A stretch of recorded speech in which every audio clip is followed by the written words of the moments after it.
औरत और सपने। उमेश और रीटा की शादी के 10 साल बाद उन्हें बेटी होती है। रीटा, तुमने मुझे जिंदगी की बहुत बड़ी खुशी दी है। तुम भी ना, ये सब भगवान की कृपा है। बस हमारी बेटी बड़ी होकर कुछ अच्छा करे। रीटा की सास बिंदिया ये खबर सुनकर गांव से चली आती है। हम अब से यहीं रहेंगे, दादी पोती साथ में खेलेंगे। अपनी पोती का नामकरण भी हम ही करेंगे। आज से हमारी गुड़िया का नाम होगा सना। आओ मेरी गुड़िया, दादी के साथ खेलोगी ना। वक्त गुजरने लगता है, सना बड़ी होने लगती है। अब सना 10 साल की हो गई है। दादी पोती एक साथ एक ही कमरे में सोते हैं। एक रोज सना आधी रात को घबराकर उठ जाती है। अरे क्या हुआ मेरी बच्ची, तू इतनी घबरा क्यों रही है? दादी, मैंने एक औरत को देखा जो मेरे बेड के नीचे से निकलकर मेरे ऊपर आकर बैठ गई और मुझसे कुछ कहना चाह रही है। अरे बिटिया, मैं हूं ना तेरे साथ। देख देख, तेरे बेड के नीचे कुछ भी नहीं है। मेरी बच्ची आराम से सो जा। अगले दिन फिर वही सब होता है। फिर सना सपना देखकर उठ जाती है। दादी, सपने में फिर मैंने उसी औरत को देखा। वो फिर उसी तरह मेरे बेड के नीचे से मेरे ऊपर आकर बैठ गई है और मुझसे यहाँ से जाने को कह रही है। कौन हो सकती है और कोई तेरे सपने में क्यों आएगा? अच्छा बेटी, वो दिखने में कैसी है, तू बता सकती है?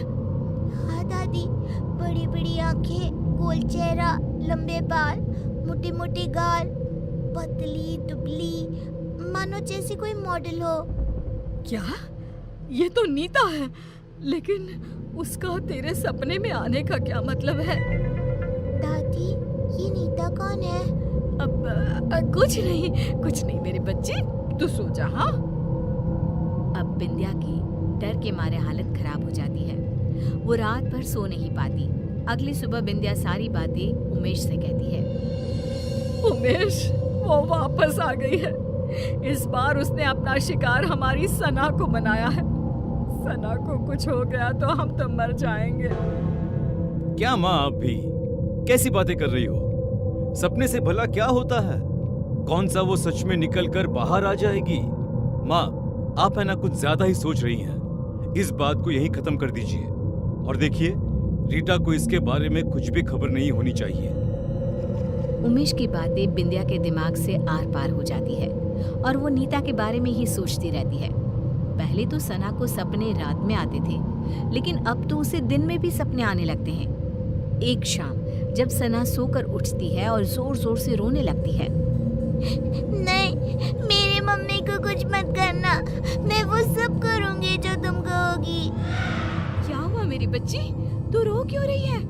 मम्मा वो आपको मार देगी। वो रोज रात को मेरे सपने में आती है, कभी मेरे बेड के नीचे तो कभी मेरी अलमीरा के पीछे छिपी रहती है। क्या बोल रही है बेटा? मुझे कुछ समझ में नहीं आ रहा।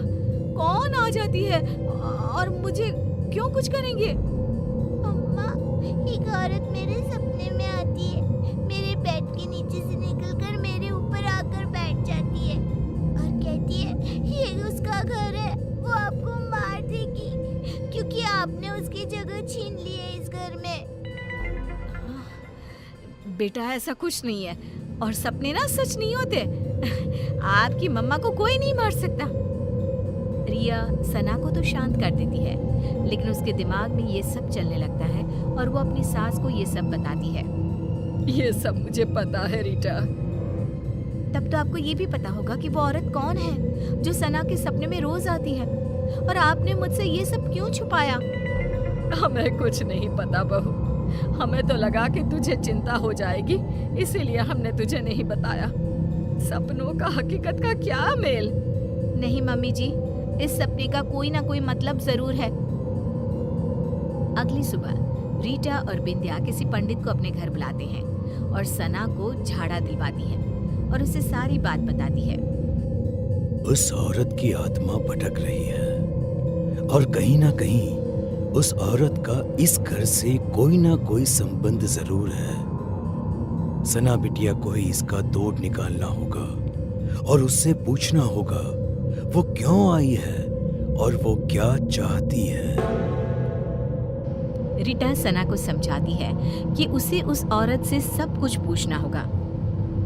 जब सब सो जाते हैं और सना को सपने दिखने शुरू हो जाते हैं, तब वो देखती है कि अलमीरा के पीछे से वही औरत झांक रही है और पंखे के ऊपर आकर बैठ गई है और वो सना को दिख रही है। सना उठकर बैठ जाती है। तभी वो औरत उसका गला दबाने लगती है और कहती है, बोला था ना, निकल जाओ इस घर से, ये घर मेरा है, नहीं गई तो दोनों माँ बेटी मरोगे मेरे हाथ से। कौन हो तुम? मुझसे और मेरी मम्मा से तुम्हारी क्या दुश्मनी है? इतने में ही सना डर से उठ जाती है और रोने लगती है। रीटा और बिंदिया उसके पास बैठी होती हैं। बेटा, तूने उससे पूछा या नहीं? इतने में ही उन लोगों को एक आवाज आती है, पूछा, लेकिन जवाब सुने बिना उठ गई, इसीलिए मुझे यहीं आना पड़ा। जोरों की हवा चलने लगती है, कमरे का सारा सामान गिरने लगता है और एक औरत सबके सामने आकर खड़ी हो जाती है।